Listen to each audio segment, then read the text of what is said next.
Xullas akalar, hayolparastlarda muammo, sikishi postida gay akalarimiz to'xtatdi. Pravamiz yo'qligi sababli hozir mashinani stankaga ketyapti. Akalar, mashinaga reklama qo'yish buni ham jarimasi bor ekan, tegishli ruxsatnoma olish kerak ekan. Tonirovkamiz bor edi, uni bartaraf qildik.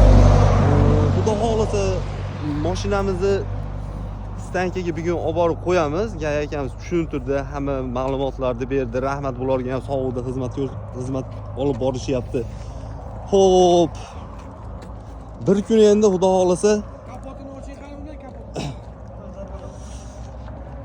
kapotini. Xo'p. Bunda metan ham bormi? Ha, metani ham. Metanning dokumentlari ham yo'q ekan mana.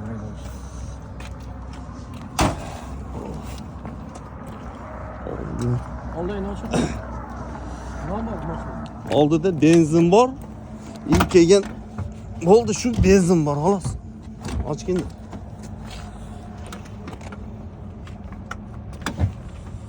Oh. Nima bu ichiladi? Bu benzin, bu moy aka, eng sifatli. O'tgan safar biz mana shu kilometr yurganimizda mashinamiz Stugerga. Hozir shu moyni quyib keldik. Umuman bizda muammo bo'lmadi, ko'rdingiz-ku yurishini ham. Xudo xolasa zo'r moy ekan.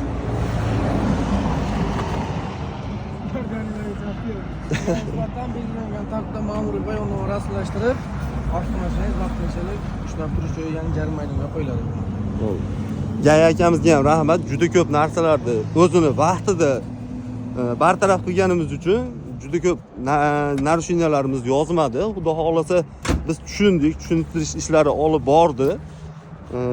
Besprava haydash, kelgan texnik nosoz mashinada yurish o'zingizning hayotingiz va o'zgalarning hayotiga xavf soladi ekan.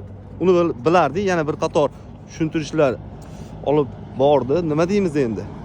Akamizga rahmat. Yo'llarda ehtiyot bo'linglar.